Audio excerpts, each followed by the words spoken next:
자, 이번 문제 이제 풀어볼게요.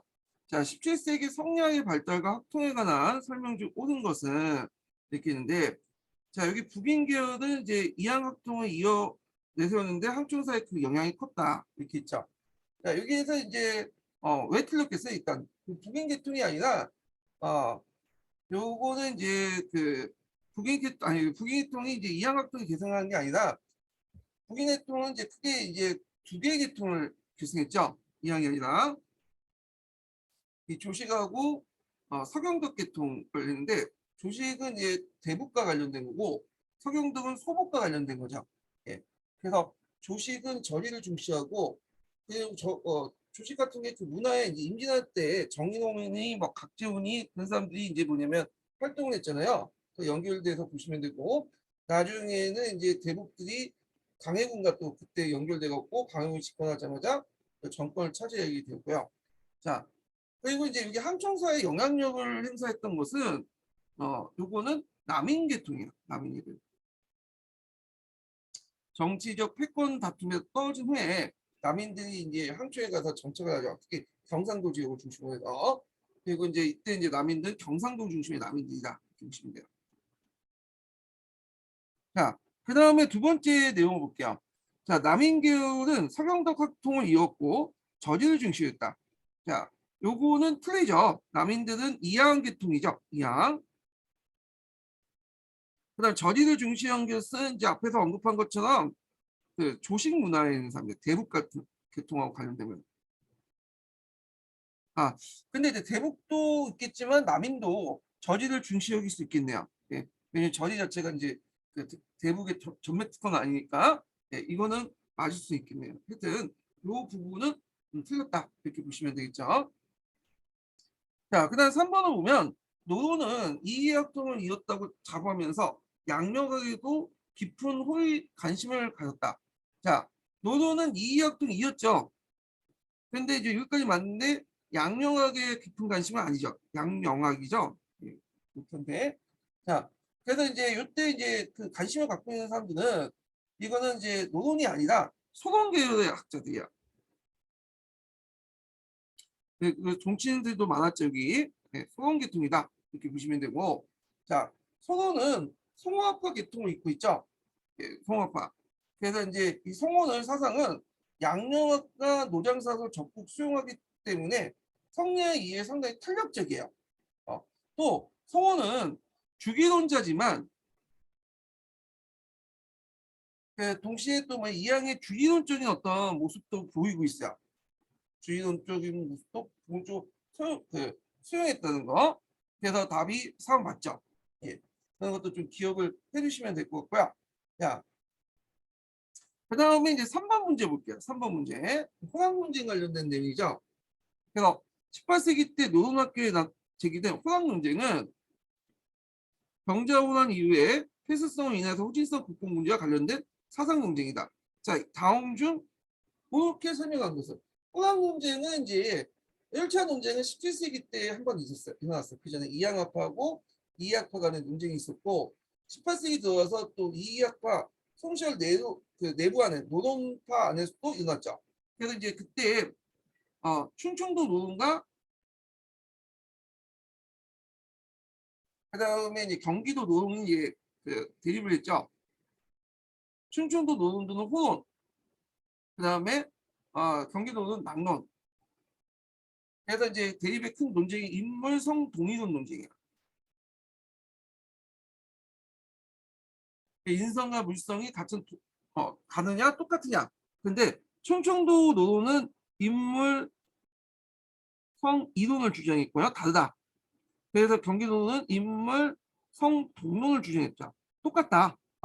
그런 식으로 이제 얘기하는데 얘네들 입장할 때는 양반과 상민은 다르고요. 차이가 있죠. 그 다음에 중화와 이적은 다를 수밖에 없죠. 근데 얘네들 입장할 때는 양반과 상민은 똑같고 중화와 이적은 동일하죠. 인물성동, 인성과 물성이 동일하다니까. 그리고 물질 문명하고 정신 문명도 동일할 수밖에 없죠. 자, 그래서 이런 논리, 중화와 이적이 똑같고 물질과 정신이 똑같다. 이런 논리는 새로운 이제 뭐냐면 청나라 문화를 받아들이자. 청나라의 선진 문물이나 이런 것들 받아들이자라는 식의 나오죠. 그래서 북한로는 연결돼 있어요. 북한로다. 자, 그래서 충청도 노원들은 이제 좀 지방에 살기 때문에 좀 약간 보수적인 데 반해서 경기도 노원은 이제 그 당시 발달된 지역 있죠. 뭐 서울이나 이런 데 살다 보니까 좀 미리 눈을 쉽게 뜰 수밖에 없어. 그래서 청나라 문화에 대해서 간대한 입장이었다 이렇게 보시면 될 것 같아요. 자, 그러면 내용을 볼게요. 자, 옳은 걸 설명을 이제 보는 것이니까 1번 보면 송시열의 직계지지와 전개된 사상 논쟁으로 홍대영, 박지훈은 호론을 계승했다. 아니죠. 이 사람들은 이제 북한문화에 입각해서 낙론을 계승했죠. 청나라 문화를 받아들이자. 이런 논리죠. 자, 이 논쟁은 노론 내부의 북학 사상으로서 내재적 요인이 되었다. 맞죠? 요거하고 연결되니까 좀 기억을 해두시고요. 자, 3번과 4번은 꺾어 설명했어. 이거는 호론이죠. 호도는 인물 성인성 입장이죠. 낙론이 아니라 입장에 중요한 인간만이 될 수 있고 물성은 이와 견주에 속한다. 그래서 기존의 하이론을 그대로 계승을 했고요. 그 다음에 이건 4번은 호론이 아니라 낙론이죠. 자, 낙론은 인물 성도론 입장에서 상황과 물체는 구비 없다. 라는 논리 제시해서 자아에 대한 각성과 하이론을 극복하는 계기가 됐다. 그래서 중화나 이정이 다 똑같으니까 뭐 오나키도 중화가 될 수 있고 청나라도 중화가 될 수 있다 이런 논리가 되잖아요. 그러니까 서양의 아니 그러니까 청나라의 발달된 문화를 받아들이지 않는 북한 사상과 또 연결돼 있죠. 이런과 연결돼서 보면 있다. 답이 2번인데 호남 논쟁은 한번 제가 그때 문제가 나올 것 같아. 이게 92년도에 문제가 됐죠. 한참 오래됐어요. 이게 몇 년 전 얘기야? 거의 30년 됐잖아요. 그때 뭐 태어나지 않으신 분도 있을 것 같은데 요거 나올 것 같아요. 제 생각에는 한번 언젠가는. 자, 이렇게 있고 그다음 4번을 보죠. 4번. 자, 조선후기 양명학에 대한 것을 바르게 설명한 것을 이렇게 있는데 중국사 이제 기출문제 할 때도 얘기했지만 양명학 관련된 내용이 중국사에 나오는데 여기는 조선시대 때 양명학이에요. 이걸 염두에 두고 보시면 되고 그럼 내용 보면 이익의 제자들 위해서 송화파가 형성됐다. 자, 요거는 양명학은 주로 17세기 후반때 앞에서 얘기한 것처럼 소론 중심으로 발달됐어요. 소론과 종실 그 학자들 중심으로 발달했고 이익의 제자들은 소론하고 거리가 멀고요. 이 사람들은 경기도 지역에 살고 있는 근기 남인 지역 사람들이죠. 그래서 이거는 좀 다르다. 그 다음에 이제 중농주의하고 연결돼 있죠. 그 다음에 2번을 보면 정제도는 존엄 만물 일체설 같은 존엄 만물 일체설 등 같은 양명학 책에 세웠다. 맞죠? 이거 외워두세요. 요거 한번 시험 문제 나올 수 있어. 존엄은 뭐냐면 양명학의 기본 이론서예요. 그러니까 양명학이 그 당시에는 뭐랄까 조선사에 좀 생소하잖아요. 그래서 일종의 어떤 안내서가 필요했던 거야. 존엄을 내세웠고 만물일체서 같은 걸 저술했다. 그래서 이제 정대윤을 이제 중심으로 해갖고 형성된 그 학파가 강학파죠. 아이고. 자, 이 강학파는 이제 후에 그 구한말에도 영향을 줘요. 구한말에도. 자, 그런 것도 좀 기억을 해주시면 될 것 같아요. 그래서 그 양명학자, 일부 양명학자는 또 우리나라 어떤 문화의 독자적 인식을 또 모색했어요. 그래서 이제 뭐 역사학이나 국문학, 서화 등 같은 새로운 경지를 또 개척을 했고, 그리고 이제 어떤 신학자나 교류도 많이 했거든요. 그래서 한만에 보면 박은신, 정인보 이런 사람도 양명학 부흥을 주장하면서 민족주의 운동을 전개를 했죠. 자, 그 다음 3번을 보면 당시의 신학자들은 이단을 올릴 걸 대해서 전혀 관심이 없었다. 관심이 없었던 건 없었는데 여기 보통 이제 극단적인 얘기가 들어가면 전혀 나는 건 아니죠. 일부 관심이 있었죠. 예, 일부. 관심이 없는 건 맞아요. 괜히 그 관심을 가졌다가는 그 이단을 올릴 수 있기 때문에 했지만 전혀 관심이 없었다는 말은 좀 틀리죠. 자, 그 다음에 4번을 보면 그 정치에 소외됐던 경기도 지방의 남인 계열들이 주로 수용했다. 아니죠. 네. 이거는 소원계통이고 남인 계열학자들은 여기 이익의 제자들과 연결되니까 성화파가 연결된 거야. 그래서 얘네들은 중상주의하고 연결된다. 이렇게 보시면 돼요. 그래서 그때 이제 근대 조선 후기 때 근대를 지향하는 사상 체계가 세 개가 있어요.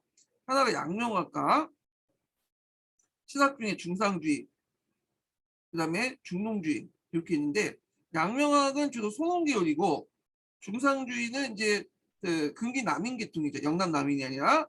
예. 그다음에 중상주의는 이제 노동 계통이죠. 말렸네. 예. 중농주의는 그 근기 남인 계통이죠. 그래서 이렇게 이제 세 개 분류로 나눌 수 있죠. 소론, 노론, 중상주의, 중농주의, 근기 남인. 예. 이렇게. 자, 그다음에 5번 문제 볼게요. 5번 문제. 자, 조선후기 신학적 분위기 속에 나타난 진보적 지식인의 학문 경향을 쓰시오. 네, 신학과 관련된 내용이죠. 특징을. 자, 여기 보면 이제 사물의 관찰함에 있어서 사변적이고 규범적인 방식을 채택했다. 이거는 뭐와 관련되면 그 이와 이제 기 이렇게 있는데, 자, 이와 기를 강조하고 형이삭적 개념을 통해서 세상을 보려고 하는 거. 사변적이나 규범적. 이거는 신학적 분위기 진보적 지식인 교육하고 맞지가 않죠. 이건 성리학과 관련된 거야. 성리학. 예. 자, 그리고 이걸 이제 좀 더 부연 설명하면 이 신학 자체도 이제 그 안에도 진보적 지식인이라고 하지만 얘네도 기본적으로 성리학자야. 얘네들도. 근데 이 성리학을 좀 유용성 있게 시대에 맞게 재해석하려고 했던 사람이죠. 자, 예를 들어 갖고 중동주의자 같은 사람도 이를 강조해요. 이. 근데 이때 강조된 이라는 것은 사변적인 이가 아니야. 어떤 그 상관오륜적인 이가 아니라 여기는 보편적 니, 실리를 파악했어요. 생활 속에 있는 어떤 그 보편적인 원칙이나 운영 원리 이런 것들을 이제 파악하려고 했다. 그런 것들이 좀 차이가 있죠. 네. 그래서 이제 조선사의 본질적 니를 뭐라고 하냐. 그 당시 이 사람들이 생각할 때는 농업 중심 사회니까 니는 토지 기업이라고 본 거야. 그래서 토지 기업을 어떻게 할 것인가. 그런 것들을 이제 뭐냐면 한 거죠. 지금도 우리 말하면 이제 땅 문제, 투기 문제를 어떻게 근절시킨가에 대해서 여러 가지 논리가 나오고 이론이 나오잖아. 이거 비슷하게 보시면 돼요. 그러니까 어떤 상관오륜이나 이런 것들 같은 니가 아니라 어떤 문제를 풀기 위해서 토지 문제를 풀기 위한 여러 가지 해책들, 발견, 원리 이런 것들을 니라고 했다. 그러니까 오늘 나면 이론하고 비슷하다 보시면 돼요. 어떤 문제를 접근하면 문제 해결 관련된 이론 이렇게 이제 인식을 하시면 되겠죠. 자, 그 다음에 이번에 보면 간념적 차원에 머물고 있는 의수들 과학적 성격을 띠게 했다. 맞죠? 요거.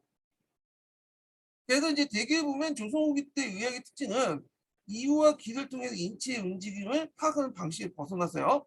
자신이 보고 관찰한 인상 경험을 강조했어요. 그래서 실증적 과학적 성격을 띠고 있다는 거예요. 그 대표적인 것이 뭐냐면 허준이의 동의보감이죠. 동의보감은 의학의 어떤 간접적 이론을 이제 배경하고 실용성을 되게 강조하죠. 그래서 병에 따라서 해설과 약 처방을 수록하고요. 그 다음에 출정과 민간 처방, 본인의 경험 같은 것, 인상 경험들 되게 일일이 다 기록을 해서 정리했다는 데 의미가 있죠. 자, 그 다음에 논의의 초점이 통치권 강화 권력 구조의 문제에 집중됐죠. 자, 조선 후기 때 시작자들은 권력 구조 자체에 대해서 문제를 제기한 사람도 있긴 있어요. 예. 저형 같은 사람은 탕론에서 그런 것들 제시했잖아요. 천자 추대선이나 그런 것들. 근데 대부분 논의는 주로 농업이나 산업진흥 관련된 내용이에요.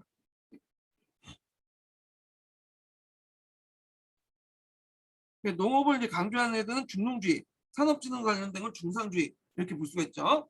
자, 그런 거 있고 4번을 보면 명분론의 절대적 권위를 가지고 사유 논리를 획일적으로 전개했다. 자, 요거는 언제 때냐? 양난 집권 17세기 때 초반 때 얘기야. 17세기 초중반 때 얘기죠. 그래서 양난의 어떤 이제 무너진 사회질서를 바로잡기 위해서 지배층은 성리학적 가치체를 되게 강조하잖아요. 절대시키고. 그래서 또 주자의 말에 토시라고 다는 사람들은 다 사문단적이라고 보고 다니죠. 그 대표적인 사람이 누구냐면 송시열이죠. 송시열.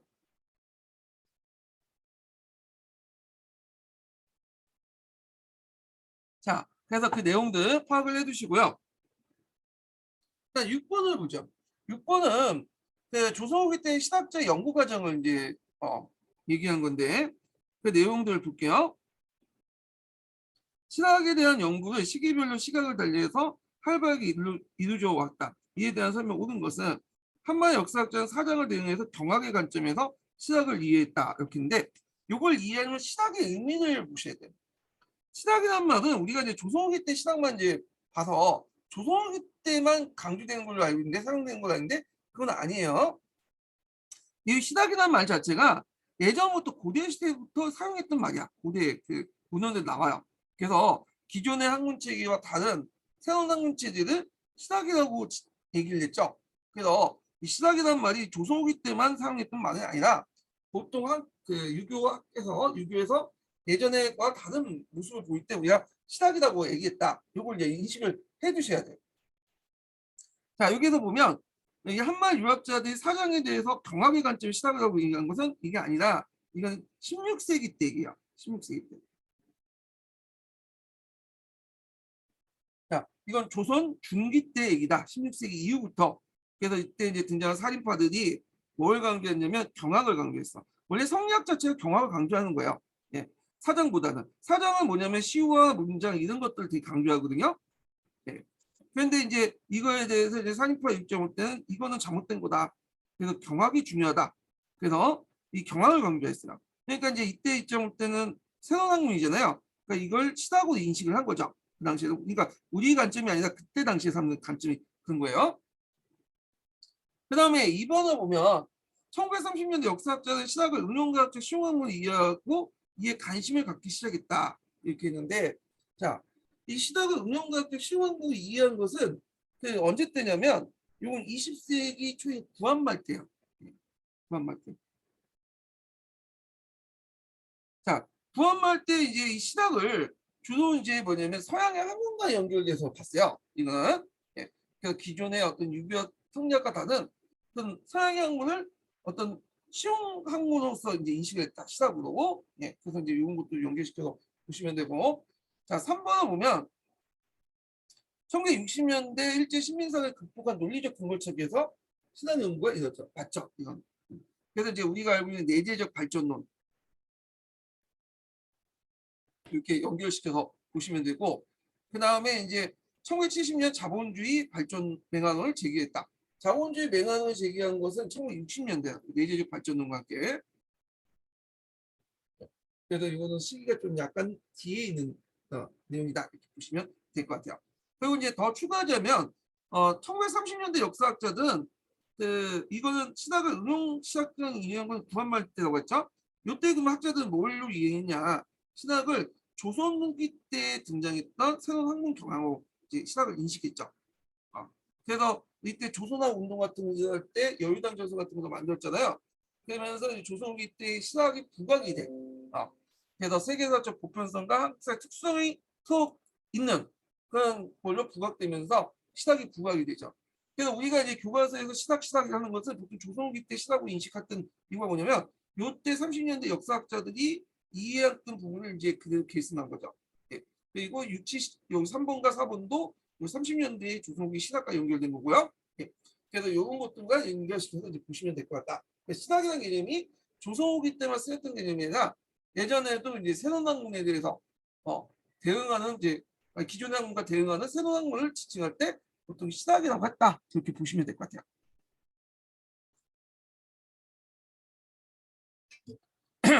자, 그 다음에 7번 문제 볼게요.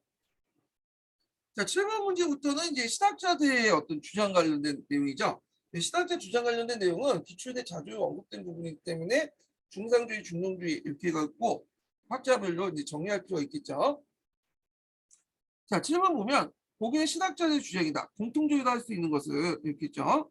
자, 토지 국유를 전제로 국가가 완전한 소유권을 발동해서 농민, 장정 1경의 토지를 분급한다. 이렇게 했는데 자, 여기 보면 이제 1경이라는 말이 나왔어. 1경. 1경. 자, 1경이라는 것은 경무법 관련된 내용인데 요거는 이제 우리가 알다시피 이제 유효원이 주장한 거야. 유효원이 반개 속에서 주장하죠. 그래서 관리, 선비, 농민들에게 차등 있게 토지를 재분배해서 자연농을 육성하자. 그래서 결부제 대신에 토지의 면적을 뜻하는 경무법을 사용하자. 뭐 이렇게 이제 주장을 했죠. 그 다음에 두 번째 문장을 볼게요. 한 가구당 토지 면적을 제한하고 제한된 영업전 외에 농토를 무제한 자유는 매매를 하도록 한다. 영업전이라는 말이 나왔죠. 제한된 영업전 외에. 자, 이거는 누가 주장했냐면 이익이 주장했죠. 자, 이익이 이제 한전동을 주장하면서 이게 한전동이죠.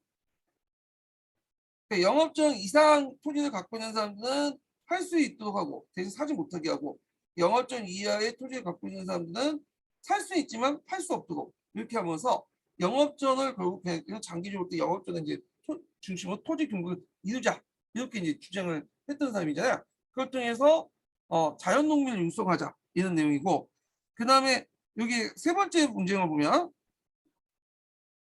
농가 30가구를 1연하고요. 여장을 지휘할 공동경작을 하고 세납을 공제할 수 있는 수확량을 노동에 따라 분배한다.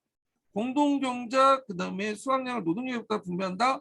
이런 말들은 이제 뭐와 연결되죠? 예, 적양용의 사상과 연결되죠. 여전농가 관련된 내용이다. 일명 이제 사회주의와 비슷한 거죠. 예, 노동에 따라 분배하는 사회주의와 비슷한 내용인데 저형도 이제 그걸 주장해서 뭘 하냐 자연농민을 양성하자 이렇게 나오죠. 그래서 요게 공통적으로 주장했던 사람들의 이제 특징이 뭐냐면 중농주의자들이에요. 그리고 이 사람들은 이제 주요 목표가 자연농을 육성하는 거야. 토지 개혁을 통해 자연농을 육성하는 데 있다. 그래서 답이 금방 1번이 나오죠. 자연농민을 육성한다. 이렇게 보시면 될 거고요. 자, 그 다음에 8번 문제 볼게요. 자, 유연의 주장에 대한 설명 옳은 것은 이렇게 있는데, 자, 일단 보면 유영호는 이제 중농주의자죠. 네, 중농주의자. 그래서 반개수에서 이제 고대 정전제의 정신을 살려갖고 그 토지를 국유지하에서 농민하여금 토지를 군중하게 점유하자. 이렇게 이제 주장을 했던 사람이야. 보면 자, 1번 보면 상업적 농업을 중심에서 농업구조를 개편했다. 이건 틀리죠. 그 사람은 있고 상업적 농업을 강조한 거. 요거 자체가 기출문제 나왔죠. 키워드도 해갖고. 이거 적용용이죠. 그래서 정영훈 같은 사람은 상업적 농업 중심을 이제 상업적 농업 중심으로 농업 구조를 개편하자고 주장한 사람이에요. 근데 정영훈은 근기남인이고 중농주의자지만 이 사람은 좀 뭐냐면 좀 다른 중농주의자와 다른 모습이 있어요. 다른 중농주의자는 물론 농촌경제 파트너 받기 위해서 상호 억압해야 된다 이렇게 얘기를 하는데 이 사람은 상호 발달을 위해서 농촌경제 발달 적극 상호 발달을 농촌경제 발달에 크게 이용해야 된다고 주장한 사람이에요. 그래서 농농사 이외에도 이제 채소, 야채, 담배 등 상품 작물 재배를 강조하면서 상업적 농업을 육성하려고 했다.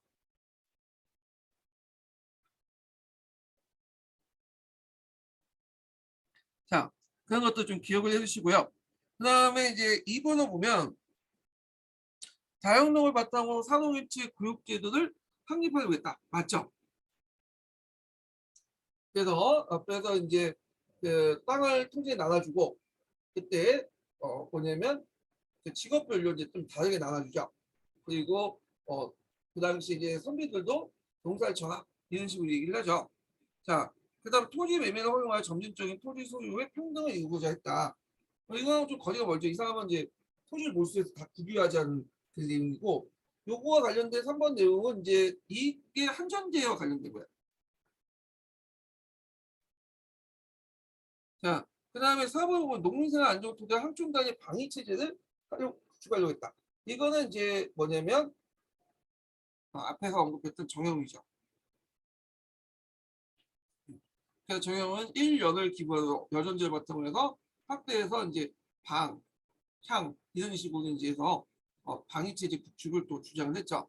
자, 이런 것도 이제 보시면 될 것 같고 그 다음에 9번을 보면 다음에 서술된 토지개혁론에 주장한 수학자들은 서울의 경준, 지방의 연준, 그다음 은둔을 두어 경방에는 진보든 민둔을 두며 이 국유농장을 십경마다 세분하여 5세대 농가 공동경제하고 쭉 있는데 요거는 이제 뭐와 관련된 둔전제야. 그러니까 둔전제는 19세기 때 국유농장을 중심한 둔전제는 19세기 때 서영구가 주장했던 거야. 서영구는 이제 정조부터 순조 때의 대학자거든요. 그리고 이제 농업 백과사전인 임원경제지를 이제 서술했던 사람이죠. 그래서 거기서 이제 뭐라고 주장하냐, 임원경제를 저술했고 또 의상경제책을 주장했던 같은 사람이죠.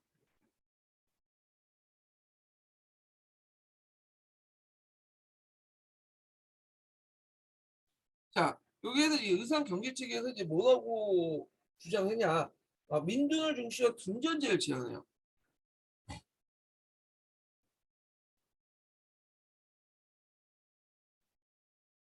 그래서 이제 둔전제는 전전제적 통일 관계를 기반으로 해서 현실에 맞게 구상을 하는 거죠. 서울이나 각도, 각읍, 북방의 변읍, 그 다음에 동남구 도서에 둔전을 설치해서 정부와 부민들이 출자해서 운영하게 되고 부민들에게 토지 소유권을 주고 대신에 부민은 둔전자에 임명해서 둔전민의 농업기술을 전수하는 책임을 부과하죠. 둔전민은 국민에게서 배운 그 농업기술을 자신의 마을에 또 도와서 전파시키고요. 아, 이거하고 때 이제 국토개발 사업과 좀 비슷한 그런 주장들을 했다라는 거죠. 그래서 요거 해서 중전제 관련된 사유국 관련된 내용 기억을 해주시고요. 자, 그 다음에 이제 뒤에 넘어가서 10번 문제 볼게요. 자, 보기는 정약용이 주장했던 내용은 그래서 이제 여기 보면 첫 번째 천자는 무리에서 추대해서 이루어진다. 대중이 추대를 만들어지고 또 대중이 추대하지 않으면 만들어지지 않는다. 천자 추대설 관련된 내용이죠.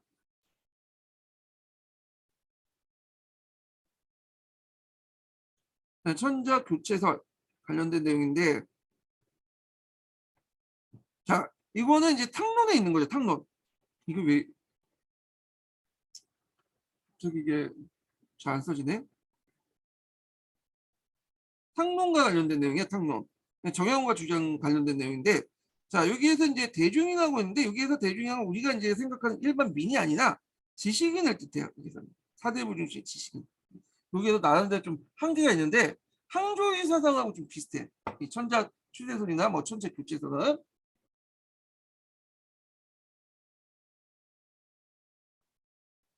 자 그래서 이제 이런 것도 있다 이렇게 보시면 되고요. 자 그 다음에 이제 마오에 있어서 35가 함께 마오를 이루고 그 다음에 마오의 숫장이 이르길 아무개는 저쪽에 밭을 갈고 아무개는 저쪽에 김매나 시구의 반칙분이 이미 나누었다. 뭐 이거는 이제 앞에서 말한 여전제와 비슷한 내용이죠. 예, 이것도 정형이 주장했죠. 그래서 이제 여기에서 이제 주장한 것은 공동 경제적 실시 여전제가 이제 공동 경제가 아니에요. 예, 인력을 이렇게 있으니까 그다음에 전제 군주제 비판 관련된 내용이죠. 답이 있고 그다음에 향총 방위 체제와 왕조 정책 구현 그다음 전전제 요거는 어, 주장을 했는데 일단은 요거하고는 사료하고는 관련이 없는 거죠. 그래서 답이 사료와 관련된 거니까 1번 이렇게 보시면 돼요. 자, 11번 보죠. 다음은 시각자 박지원의 견해다. 자, 이 글을 읽고 물음에 답하시오. 이렇게 있는데, 자, 여기 보면 영남아이들은 백화점을 모르고 강동 백성들은 그 이와 가위를 젖어서 장을 대신 쓰고, 그 다음에 서북섬은 감자와 감과 감자의 맛을 분간을 못하며 바닷가 사람들은 새우나 정어리 거름을 밭에 냈건만 서울은 한 품이 아니 이득 기한이 그러니까 이 말은 뭐냐면 서로 물자가 교통이 안 되니까 서로 어떤 다양한 물건을 먹지 못하니까 맛도 못 보게 되고 그 다음에 한쪽에서는 갖다 버리는데 한쪽에서는 되게 귀하고 그렇게 이제 한 거죠. 이거 다 뭐가 문제냐면 물자 유통이 안 되기 때문에 전국에 그래서 이제 물자 유통이 안 된다는 이제 지적을 한 거죠 박지원이. 그래서 이제 위 그래서 강조하고자 봐서 박지원이 속한 시사파의 주장을 내용을 쓰시오. 요거는 이제 뭐와 관련된 내용을 쓰시면 돼요. 중상주의자들 관련된 내용을 쓰면 되죠. 상공진흥이나 기술혁신, 청나라와의 통상강화, 청의 문물 수입, 수내나 성박의 이용 뭐 이런 것들 쓰시면 돼요. 자, 그 다음에 요거는 11-2번하고 11-3번은 역사과 문제가 아니에요. 이거 역사과 문제는 아니고 이거는 지휘과 이거는 일사과 문제거든요. 그 당시에 이제 99년 당시에는 02년까지는 통합형 문제를 준했어요. 역사과, 지휘과, 일사과 상시 과목이 많다 보니까 이렇게 낸 것 같은데 03년부터 이제 뭐냐면 통합과 문제가 없어지게 돼. 예, 그래갖고 이제 있는데 02년 때부터 없어졌다. 01년까지 되고 02년 때부터 통합과 그 문제가 없어져요. 자, 하여튼 요거는 이제 11-2번하고 11-3번은 지휘과 1사과 문제니까 요것만 기억을 해두시면 되겠죠. 그리고 이 기출 예문도 꼭 기억을 해두세요. 이것도 한번 또 나올 수가 있어. 이 문제 자체가. 예. 자, 그다음 12번 문제 볼게요. 자, 조선기 때의 이제 사회에서 분당정책 폐해와 지주노제 모순으로 정치 경제적 개혁을 요구했다. 아래 사례를 보고 물음에 답하시오. 자, 이렇게 있는데, 자, 그러면 여기에서 이제 전론이 있는데, 전론은 이제 뭐냐? 정야용이 이제 뭐냐면 논했던 거죠. 토지제도 관련된 내용인데, 자, 이 전론을 이제 그 당시 논했다. 그래서 내용을 좀 기억을 해주시면 되고요. 그래서 이제 이와 같은 사를 주장했던 누구인가? 전론 주장했던 것이 정야용이다. 그래서 있고 여기 전론에서 이제 뭐냐면 얘는 뭘 주장했죠? 갑자기 생각이 안 나네. 그 여전제의 대안으로서 그 당시 이제 정존제를 주장했죠. 정존제. 노동력에 따라 분배하자는 정존제를 주장했는데 현실적 대안을 주장했어요. 여기서. 자, 그래서 이제 이 전론, 저항을 쓰시면 되고, 자, 이단 경제적 모순을 극복해서 유영원, 이익, 정현호, 박지원 제기된 개혁안과 그 특징을 7조에 쓰시오. 앞에 언급했던 내용들 다 쓰시면 돼요. 유영원 군전제, 이익은 한전제, 정현은 정전제, 그 다음에 박지원 한전제, 뭐 이런 것들 쓰시면 될 것 같아요. 네, 그런 것들 있고, 그 다음에 이제 있고, 내용이 있고, 뭐 쭉쭉 쓰시면 되고, 그래서 이제 있고, 뒤에 넘어가 13번 문제 볼게요. 13번 문제.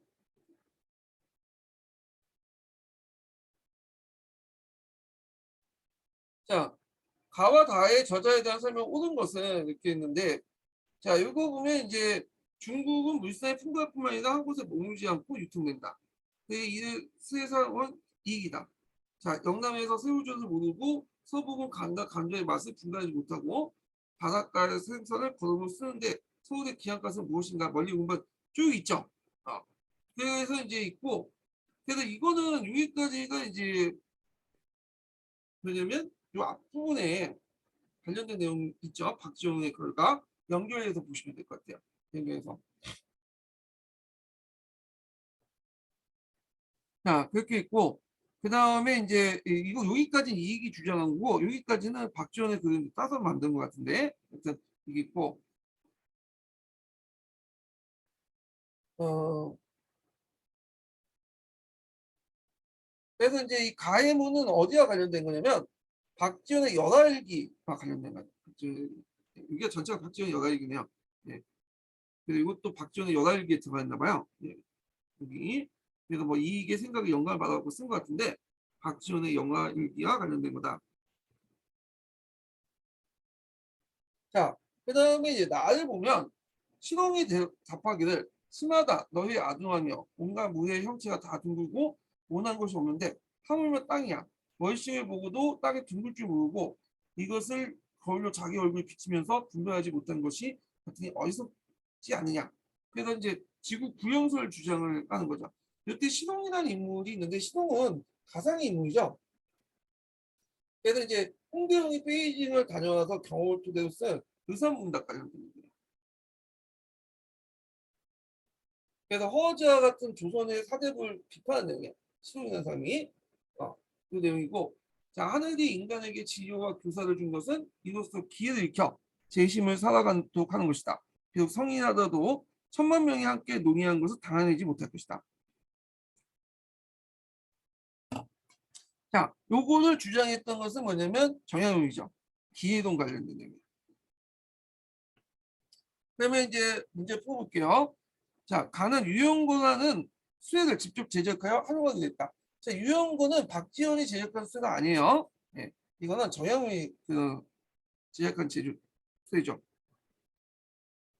정영이 이제 수원선 축조 때 제작된 수인데 유형권은 기존의 수보다 바퀴가 작고 바퀴살 대신에 손 엇갈리고 이제 엇갈린 버튼대로 대박대에 사용하는 건데 튼튼하게 만들었어요. 근데 그건 글만 남아있고 지금 아쉽게도 이 실물이 남아있잖아. 수의 정확한 모습은 알 수 없다 이렇게 보고 있어요. 그러나 정영이 이제 수원성 축조에 사용했던 것은 유용고 외에도 거중기를 또 사용했죠. 거중기. 그래서 이 틀렸고, 자 2번을 보면 가는 허생적 호지를 지어서 북불론과 양반대 허위식을 비판했다. 네, 맞죠? 그래서 허생적과 호식은 그 뭐냐면 독립된 이제 소설책은 아니고요. 그 박지원의 연화일기 중에 액자 형식으로 들어간 소설이에요. 그래서 이제 박지원이 이제 호생전과 호시에서 양반 사회를 부정하고 사회 부류를 비판하게 되죠. 그 다음에 나를 보면 역학도회를 저술하여 지구의 자전설을 주장했다. 자, 요거는 이제 누가 주장했냐면 역학도회 홍대영이 아니라 김성문이라는 사람이 있었어.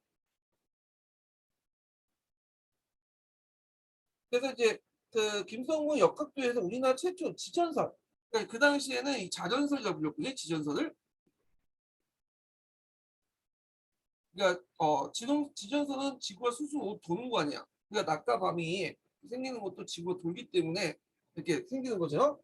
자, 그래서 태양의 둘레에 선행하는 별들이 모두 제각기 궤도였다. 또 선행뿐만 아니라 지구도 남북극을 추구해서 약간 기울어졌죠. 23.5도인가요? 네, 기울어지면서 제자리에서 1년에 365번을 회전한다. 이렇게 이제 주장을 해.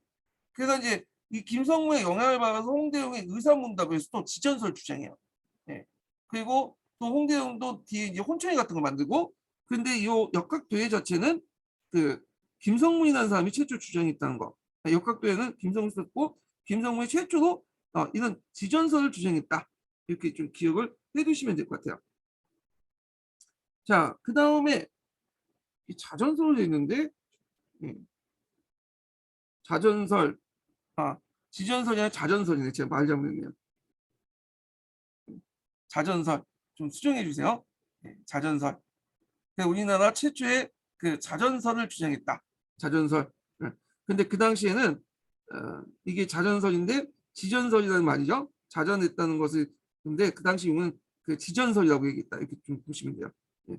그래서 그 당시의 용어는 지전설이고 지금 우리는 자전설 얘기 그 지구가 수직 도는 자전설을 주장했다. 그 당시 용어는 지전설이었다. 이렇게 좀 수정해서 이해를 해주시고 그 다음에 이제 4번을 보면 청에 가서 청주교세를 받고 서학설 다수 구입해 기록했다 이렇게 했는데 천주교 세례를 받은 사람은 홍대웅이 아니라 이 사람은 이순유예요.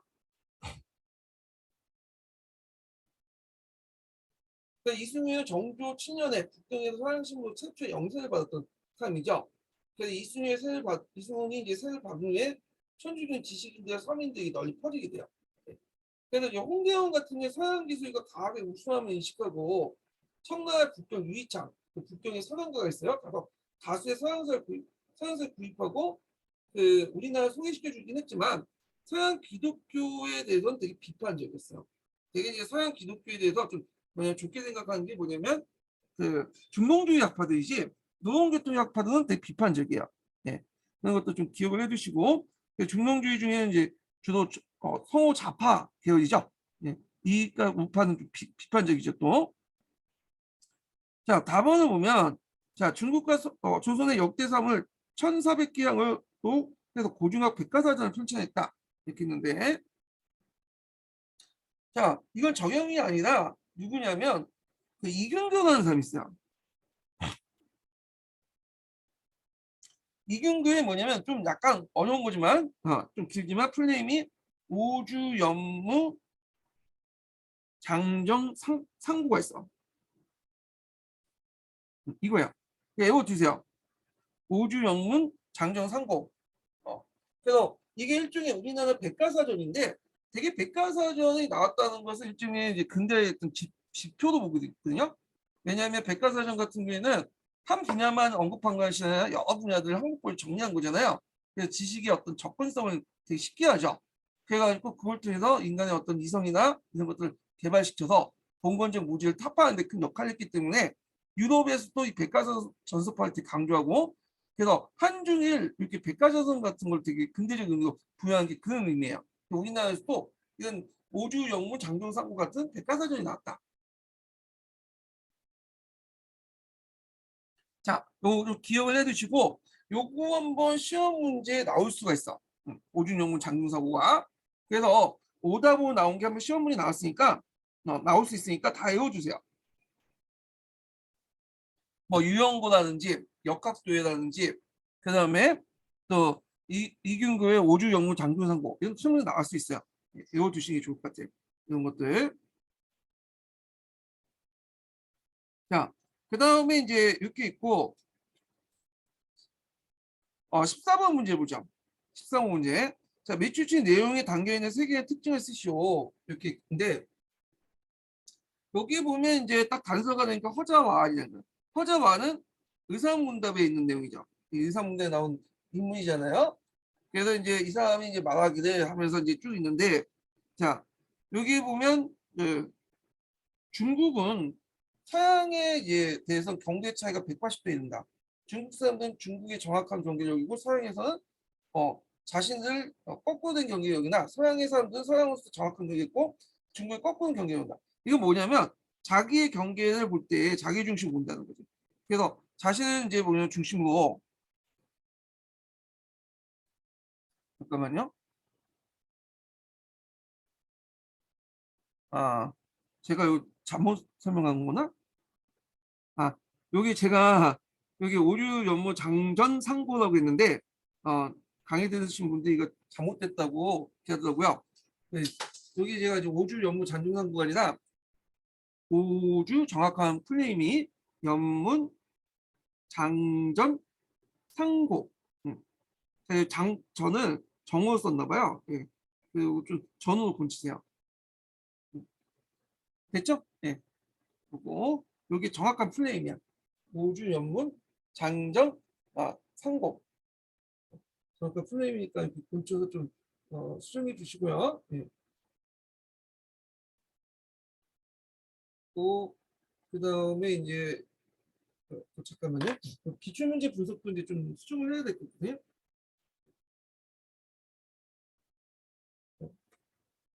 기출문제 그 분석에 제가 잘못 적어 놓은 것 같아요. 그 분석집에 보면 오주 연무 정이가 아니라 전이거든요. 예, 이거 정인데 전으로 이렇게 좀 고쳐주시면 될 것 같아요. 예. 자, 다시 넘어가겠습니다. 그래서 이제 14번 문제를 이제 또 보면 자, 그래서 이제 그 내용을 보면 여기 줄침 부분 보면 어디가 중심인지 모른다. 다 각자의 입장에서 중심을 본다고 있고 자기 중심에서 나머지 다 변경을 본다. 그 내용이거든요. 그래서 이제 이때 홍대영은 이 실험의 입을 빌려서 뭘 주장하려고 하냐면 종전의 중화적 세계관의 어떤 질서를 무너뜨리려고 하죠. 항상 그 당시에 이제 지식인들은 중국이 중심이고 나머지는 다 방방이다 이렇게 했지만 이 진구가 둥근 가운데서 어디가 중심 있겠냐. 그리고 우주는 무한하기 때문에 지구는 하나의 티끌에 불과하다. 그런데 그 티끌에서 무슨 중심을 논할 수 있냐? 자기가 서 있는 곳이 곧 지구의 중심이고 우주의 중심이다. 이걸 이제 강조하고자 했던 거예요. 그래서 이제 중화 중심의 어떤 세계를 탈피하는데 주장했다. 이렇게 보시면 돼요.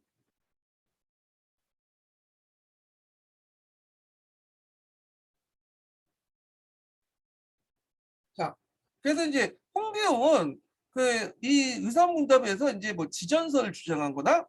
그러니까 우리가 지전설은 이제 자전설이라고 했죠, 지금에. 그다음 우주 무한론, 그다음에 인간 중심 사고와 하이간을 비판했어요. 그래서 지구는 수많은 행성들로 이루어진 우주의 관점의 한 점에 불과하고요. 어, 그 인간은 다른 생물체보다 우월하지 못하다. 그리고 다른 별에도 우주인이 있다라는 파격적인 또 우주관을 또 제시를 했죠. 그래서 이제 이렇게 있고 또 더 나아가서 이제 뭐 당시 사회 계급과 신분차별 반대하고 교육의 기회를 공동에 부여하자 이렇게 이제 주장을 했다라는 거죠. 자, 그래서 이제 14번 관련된 내용 좀 기억을 해두시고 이 홍대영은 시험 문제 많이 나와요. 특히 의사문답 관련된 거. 그래서 박지원이 이제 보다는 홍대영 쪽이 많이 나온다고. 예. 그래서 홍대영 사상을 좀 기억을 해줄 필요가 있어. 의사문답을 중심으로. 15번 문제 보자. 자, 15번 문제 보면 자, 김 교사가 다음 교수학습 지도하였다. 수업을 지도했다. 밑줄친 기읍과 미음에 해당하는 교수학습 활동을 가장 적절한 것은 이렇게 있는데 요거는 천주교 관련된 거, 천주교 박해와 천주교에 대해 바라보는 시각적 인식 관련된 내용이거든요. 자, 여기 보면 수업 주제는 서학의 유익과 조선정부의 대응, 학습 목표가 있죠. 그 다음에 도입에서 이제 전시학습의 확인과 학습 목표가 제시되어 있고 전개 과정이 있어요. 자, 여기 보면 신학자 이익의 제자 중에 서양 과학 기술에 관심을 두고 서학을 연구한 인물들 등장했다고 설명했다. 이렇게 있죠. 대표적인 인물로 유목민과 이수광이 있다 했는데 이건 틀렸죠. 이거는 이 유목민과 이수그는 16세기 중엽에서 17세기 초반에 활동했던 사람이에요.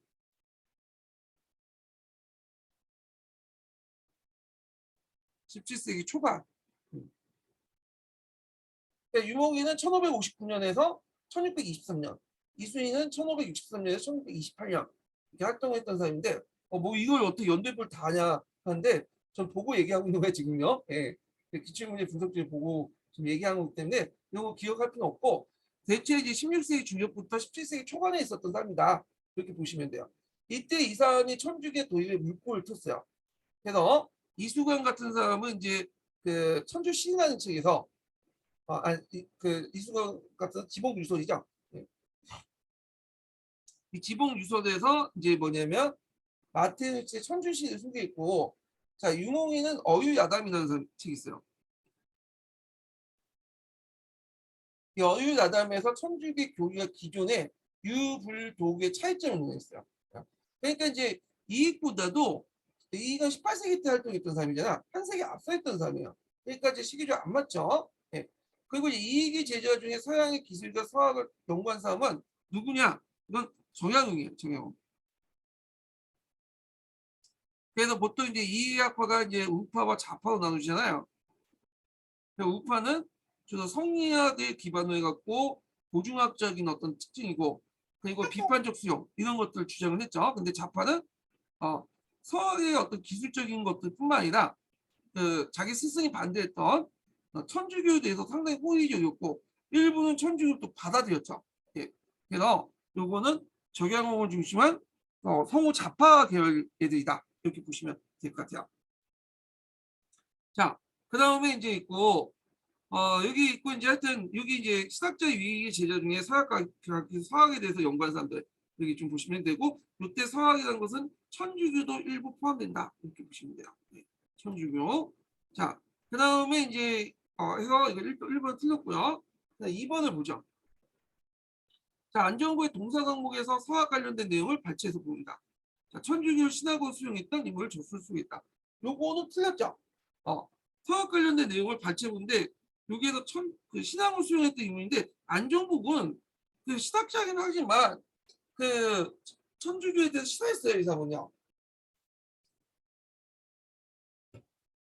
이 사람이 쓴 책이 대표적인 천호문답이라는 책이 있어요.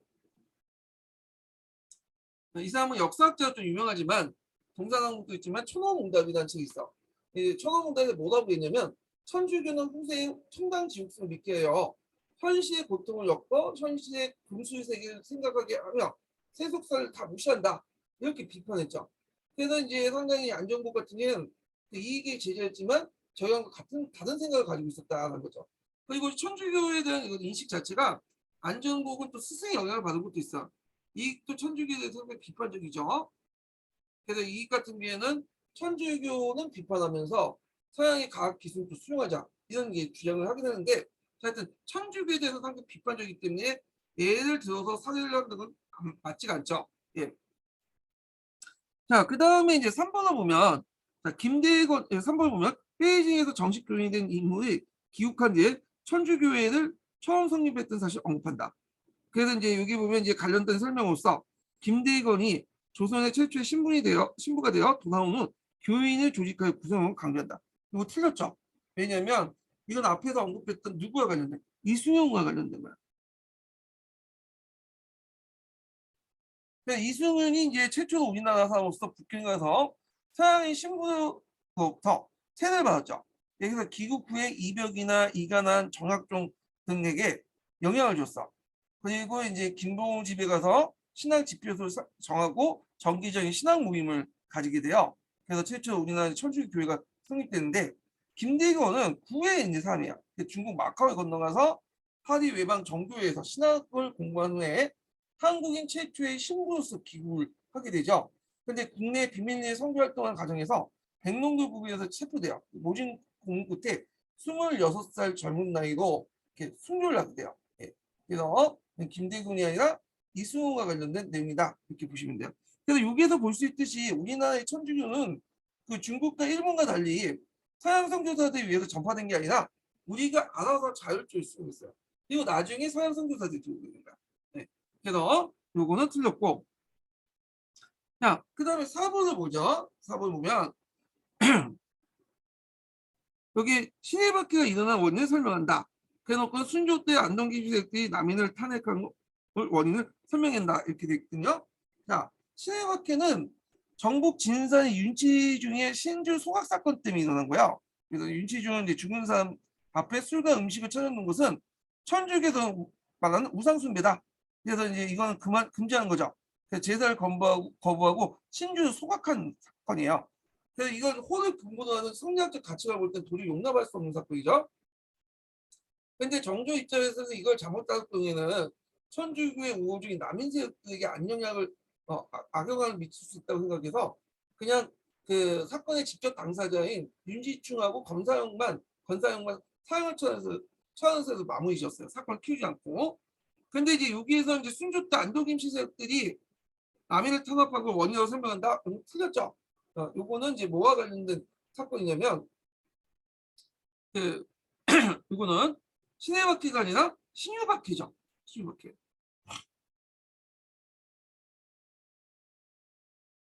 이 안동김 시세력들은 대개 보면 이제 그 18세력들이야. 물론 노동계통이지만 남인들하고는 그렇게 별로 척을 두지 않았죠. 그래서 안동김 씨, 잠깐 말려면네. 네. 그래서 이제 있고, 그래갖고 이제 요거는 좀 약간 뒤에 얘기인데 아마 이제 그 벽화 세율들이 이제 뭐냐면 정수왕후 수령천정 시기 때 벽화가 10판을 이제 공격하기 위해서 그런 내용이죠. 그래서 요것도 좀 틀려요. 벽화가 10판을 이제 공격한 거고. 예. 그래서 안동김 시색들은 되게 보면 집권할 때 그 박해가 별로 일어나지 않았어요. 나중에 뭐 잠깐 흥양조 시대 때좀 득세 때 좀 박해가 일어났고 안동김 씨는 18세이기 때문에 그렇게 박해가 일어나지 않았다. 이렇게 보시면 돼요. 자, 그 다음 5번을 보면 틀렸고 일단 자, 프랑스군이 강화도를 침략했다가 정족상석에 패배한 후 외교장국 도서를 약탈한 사실을 소개한다. 예, 흥성대원 때 천주교 박해가 일어났죠. 요 박해가 이제 마지막 이제 그 박해인 경인 박해죠. 1866년에 일어났죠. 그래서 이제 이때 이제 그 병인 양육 기간 동안 프랑스 군이 병인밖에 위해 병인 양육이 일어났잖아요. 그 병인 양육 기간 동안 프랑스 군이 정족상서 전투에서 패배한 후에 후퇴하는 기대에 강화 읍성에 있는 외교장관을 불태웠어요. 불태웠죠. 그때 좀 남아 있었던 그 책이 뭐가 있는데 이걸 약탈했죠. 이거 어람용 위기들이 많았어요.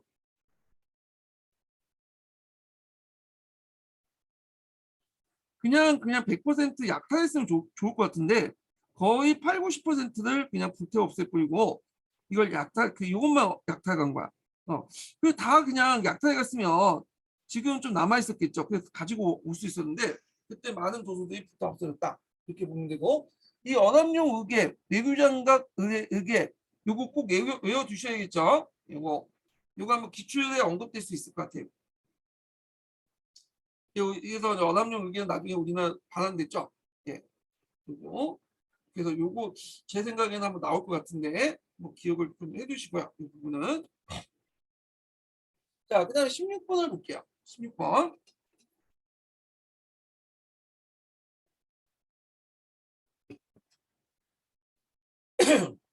자 다음은 조선 후기 때 신학적 3인이 새로운 세계관을 엿볼 수 있는 자료다.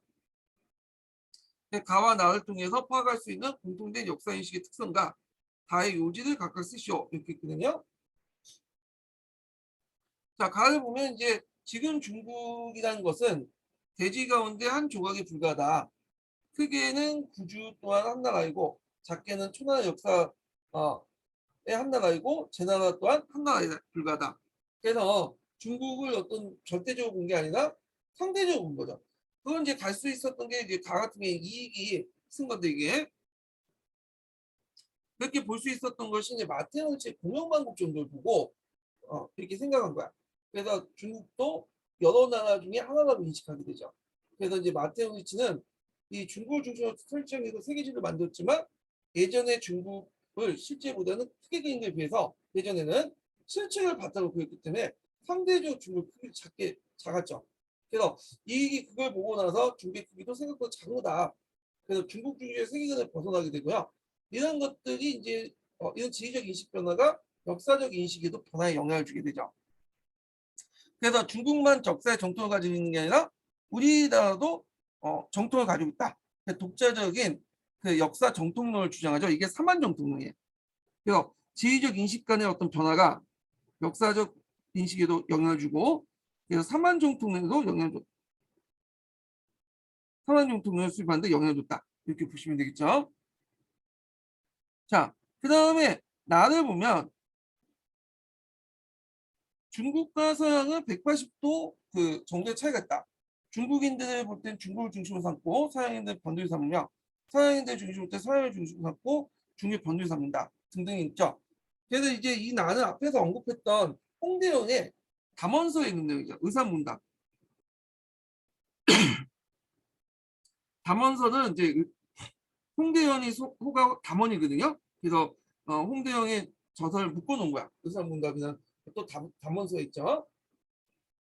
그래서 이제 의산문답의 서양 과학사상을 소개하고 지구의 자전설과 우주 무한론 이런 것들 주장했죠. 그래서 여기에서 이제 가와 나에서 볼 수 있는 이제 공통된 역사인식이 뭐겠어요? 이거는 우리나라 역사의 도착성을 인식하고 중국 중심의 어떤 세계관을 부정했다 이렇게 쓰시면 되겠죠. 그 다음에 이제 단을 보죠. 단을. 자, 성인의 법은 성인 집법은 그 중국이면서도 오랑캐 같이 행동하면 오랑캐 되고 오랑캐이면서도 중국같이 행동하면 중국같이 할 뿐이다. 결국에는 중국과 오랑캐 구분은 도의와 정치가 있는 게 아니라 도의와 정치에 달려 있는 것이지 아니 도의와 정치에 달려 있는 것이지 지역에 달려 있는 것이 아니다 이런 거죠. 자, 그래서 이제 이걸 주장했는데 이거는 이제 누가 주장했냐 하면 적양원 관련들이에요. 자, 그래서 이 정약용은 스승이 이익에 영향을 받아서 중국 중시의 세계를 비판했죠. 근데 좀 스승하고 참 차이가 있는 게 뭐냐면 이익 같은 경우는 하와 이의 부분은 자체 부정했어요. 근데 정약용은 하와 이 자체는 인정했어요. 이게 좀 차이점이에요. 다만 이제 하와 이의 부분이 어떤 혈통이라든지 지역, 그러니까 산족이나 중원이 아니라 문화적 영향을 받죠. 그래서 여기 나와 있잖아요. 예. 그래서 중국이면서 오랑캐처럼 노는 거와 오랑캐지만 중국처럼 노는 거 이렇게 있죠. 그래서 이렇게 때 구분하는 것은 뭐냐? 도의와 정치에 달려 있는 거다. 도의와 정치. 어, 도의와 정치에 달려 있는 것이 중국의 구분점, 중화의 구분점이지 결국 지역에 따라서 강역에 따라 구분하는 건 아니다. 이렇게 부정을 했잖아요. 그래서 이제 여기에서 주장하고자 하는 것은 그 중화 오락회 구분한 것이 지역이 아니라 정치와 도의에 따라서 구분한다. 문화적인 어떤 하위론을 주장했어요. 문화적 하위론. 예. 요거는 약간 이제 누구하고 비슷하냐면 그 옹정제 대의강론하고 좀 비슷한 얘기를 하고 있어요. 근데 이것도 좀 차이가 있죠. 옹정제 대의강론은 문화적 역량과 뭐 지역을 가지고 얘기를 했는데 지역을 쏙 빼버리고 문화적 역량만 강조하죠. 저희 같은 사람들은. 그래서 이런 내용들 쓰시면 될 것 같고 그 다음에 17번 문제는 여기 보시면 알겠지만 이게 05년 전공 문제예요. 공사 문제가 아니라 전공 문제인데 요게 이제 교대에도 공사 문제 됐어요. 근데 공사는 한 단계 다운그레이드 했죠. 네. 그래서 이제 문제를 좀 낮췄어. 그래서 여기 한문사를 안 내고 간단하게 이익과 홍대형만 내고 정형을 빼버렸죠. 그래서 여기 이익과 홍대형이 통해서 파악할 수 있는 세계 특징을 조선 중기의 세계관과 비교해서 쓰시오 이렇게 있는데 여기 한 가지 더 추가하자면 조선 중기의 세계관을 비교해서 쓰시고 거죠. 요거 이제 조선 중기 세계관은 어떻게 하냐 지구의 모습을 어떻게 보면 천원지방이라는 거 있어요. 그래서 하늘은 둥글고 땅은 네모나다 이렇게 생각을 했죠. 예. 이게 정통적인 이제 뭐 세계관이에요. 조선뿐만 아니라 중국도 그렇게 생각을 했고 그리고 중국이 제일 큰 나라고 세계 중심에 생각했어요. 근데 이제 신학자였던 이 마테오 니체 공영방국 정도고요. 그래서 이제 이익이나 뭐 홍대영에 큰 영향을 줬죠. 이걸 보고는 지구는 둥글고 지구는 둥글고 중국도 일개 국가에 불과하고 그리고 중국과 달리 어떤 서양의 다른 강대국도 인식을 하게 되죠. 그래서 이제 이런 지리학적 인식이 또 중국 중심의 세계관을 붕괴시켰고요. 그래서 이런 것들 비교해서 쓰시면 될 것 같아요. 비교보다는 그냥 대조라는 게 맞는데 뭐 그렇게 차이 없이 쓴 것 같아. 예, 여기서는. 자, 그 다음에 이제 18번 문제 보죠. 18번 문제. 자, 18번 문제 보기 전에 두 번째 인증문 알려드릴게요. 두 번째 인증문은 90번이에요. 두 번째 인증 90번입니다.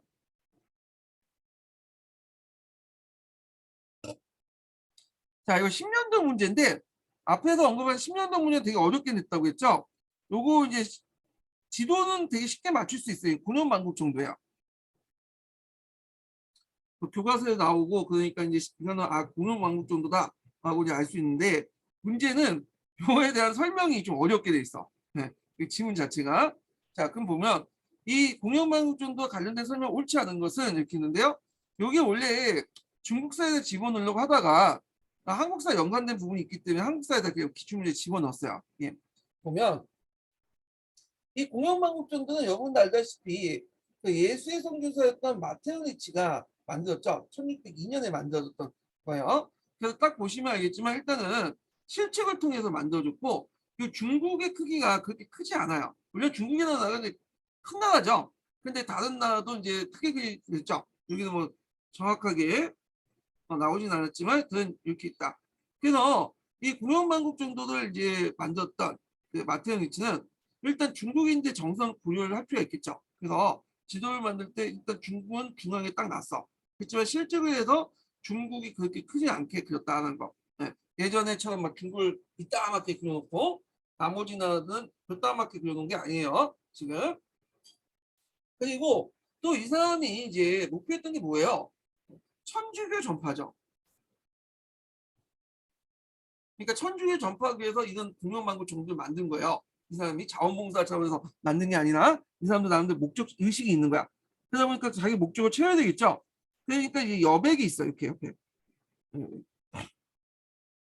여백을 놀리지 않고 나름대로 이제 글을 쓰면서 이제 뭐냐면 자기의 어떤 천주교식의 어떤 세계관을 어, 어, 적어놨죠. 천주교식의 어떤 우주관을. 천주교에서는 그 당시 어떻게 인식을 했냐를 볼 수 있는데 일단 천주교에서는 지구가 둥글다는 걸 인식을 했어요. 네. 지구 구형선은 인정해요. 지구 구형선 인정하는데 뭘 인정하지 않았냐면 지구가 태양을 돈다는 이런 지동선을 인정하지 않았죠. 이거는 왜냐하면 지동선을 인정하는 순간 교황의 권위는 하나 떨어지는 거죠. 지구가 중심이어야지. 그래서 지구가 중심이고 태양이 돈다는 총동설을 주장해요. 그리고 그 지구의 중심은 항상 교황이 있죠. 교황이 뭐냐면 하늘로부터 하나님부터 명을 받고 지구 그 우주의 중심 지구를 통치한다. 이런 영적인 통치한다. 이런 것들을 강조하는 거야. 그래서 이런 것들 굳이 막 적어놓은 거야. 그런 것들. 그래서 요게는 이제 천주교 목적에 맞는 어떤 우주관을 제시했다. 이렇게 보시면 될 것 같아요. 그러면 이제 문제 풀어보죠. 1번을 보면 여백의 수록대에서는 성계표에다 편집됐다. 맞죠? 두 가지죠. 지구 구형설.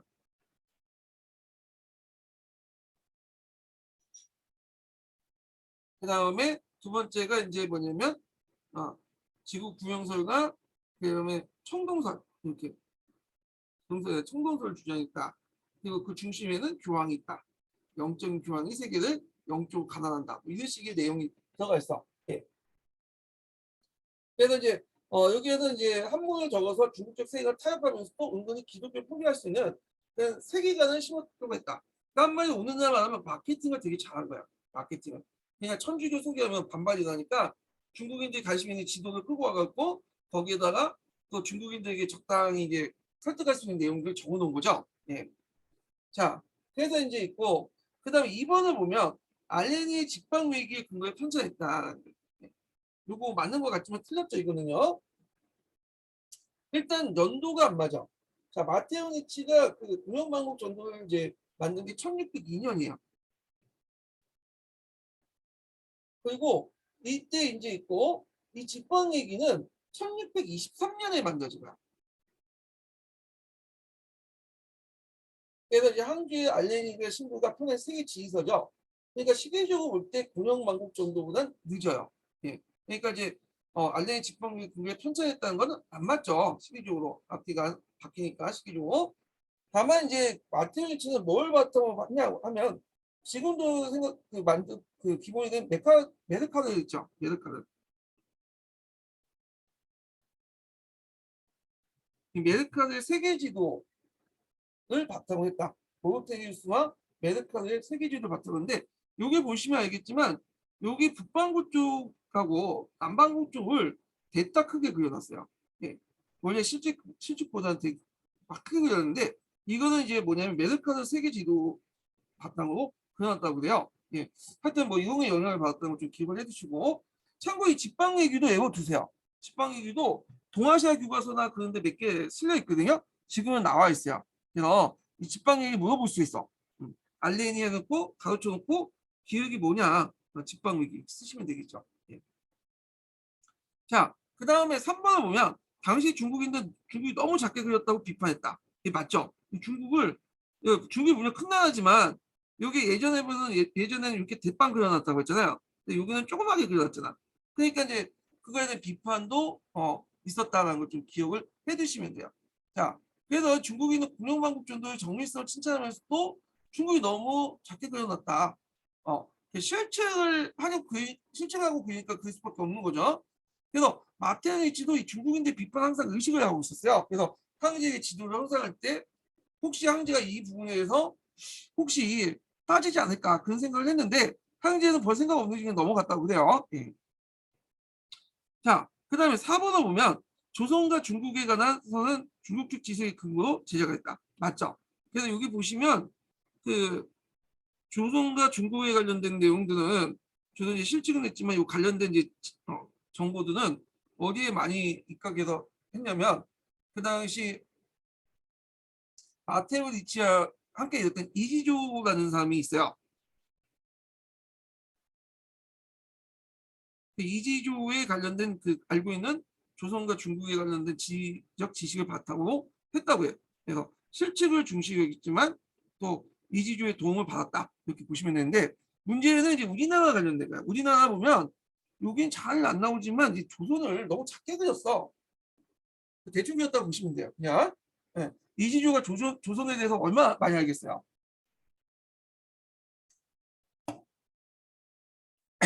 대충의 동방의 저 동쪽에는 조그만 나라 그 정도 얘기했겠죠.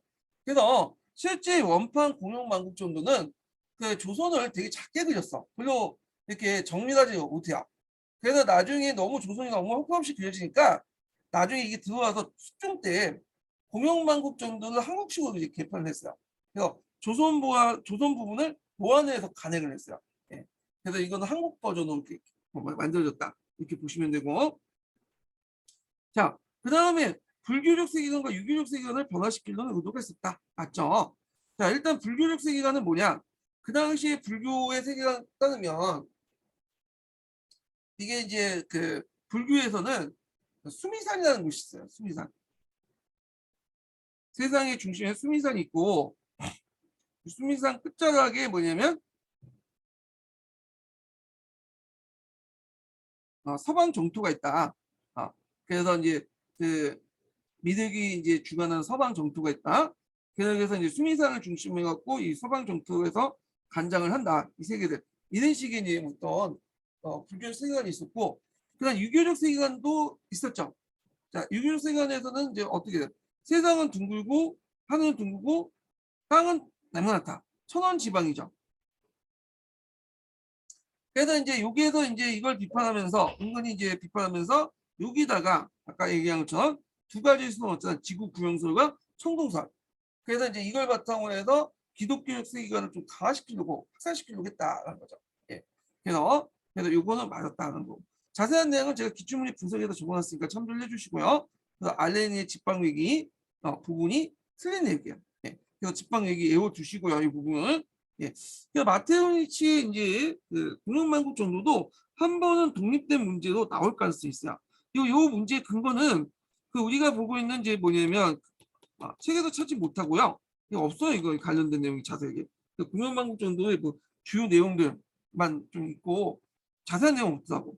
그래서 제가 이제 그 교보문 가갖고 근거를 찾았어. 마테오니치 관련된 책을 찾아서 여기에서 찾아서 적어놓은 거야. 예, 그리고 자, 그 다음에 이제 19번 문제 보자. 19번. 자, 가에 나타난 농업경영 형태 쓰고 가로 안에 기역에 들어갈 운송 수단을 쓰시오. 그래서 경세육부인데 앞에 이 경세육부는 누가 썼어요? 정형을 썼죠. 이것도 외워두시고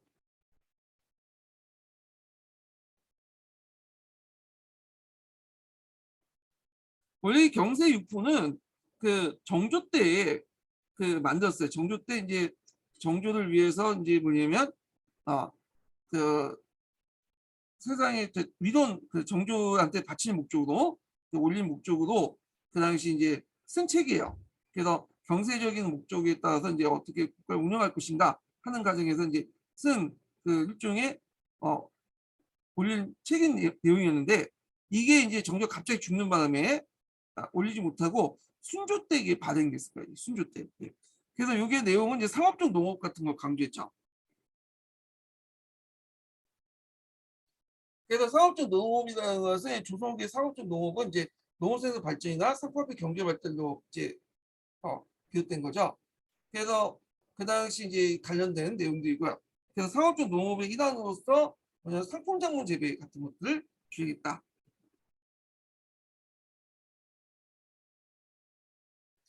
그래서 그 인삼, 연화, 뭐 담배, 채소 이런 것들을 이제 주장을 했고 그 다음에 이제 그 난을 보죠. 연화일기는 박지원 관련된 내용인데 보면 중국에선 재물이 풍족할 뿐만 아니라 한 곳에 지체 없이 골고루 유통된다. 이는 모두 뭘 쓰는 이익이다. 네. 그 수혜를 쓰는 이익이다. 이렇게 있죠. 잠깐만요. 그거 좀 약간 수정 설명을 할게요. 제가 말을 잘못했네. 이제 진짜 잘못에다가 요거 이제 가사료가 그대로 나온 건데 수혜가 제가 이제 문장을 잘못 읽었어요. 죄송해요. 예. 하다가 정신없는데 중국의 물산은 풍부할 뿐만 아니라 한 곳에 머물지 않고 유통된다. 이는 수혜 사용이 이익이다는 이익이 주장한 게 아니라 수혜 사용이 이익이다. 지금 보니까 그러네. 죄송해요. 제가 이게 문장을 읽다가 이익이 주장한 걸 영감해 갖고 했다 이런 식으로 얘기를 했는데 그게 아니라 잘 보니까 수혜 사용이 이익이라는 말을 제가 이거 끊어서 읽지 못한 것 같아. 예. 그래서 잘못 읽은 것 같은데 예. 그래서 난동적으로 갑자기 걸렸는지 모르겠는데 수혜 사용이 이익이다. 이 말이에요. 아까 쯤 했던 말을 좀 취소를 해주시고 이렇게 이제 받아들이시고요. 그래서 이 문장이 그대로 이제 뭐냐면 여기 나왔죠. 수혜 사용이 이익이다. 키워드. 그래서 기출 문제를 잘 분석해 보면 여기 나와요. 이게. 그래갖고 이제 여기에서 이제 수혜가 들어있죠. 수혜를 사용해서 물자가 유통되면 뭐 영남아이들 새우젓도 모으고 뭐 강동백성들이 이 아가위를 연매를 젖어서 간장을 대신하고 뭐 등등이 있는데 하여튼 이런 것들을 이제 보시면 될 것 같아요. 여기 여덟 개 수혜 농업적 경영 때는 상업적 농업 이렇게 보시면 될 것 같고요. 자, 그 다음에 이제 그 조선시대 때 과학과 기술 이렇게 있는데 요거는 좀 쉬었다 하죠. 제가 아까 그 두 번째 인증번호 알려드렸죠? 네, 두 번째 인증번호 알려드릴 것 같은데 일단 쉬었다 하겠습니다.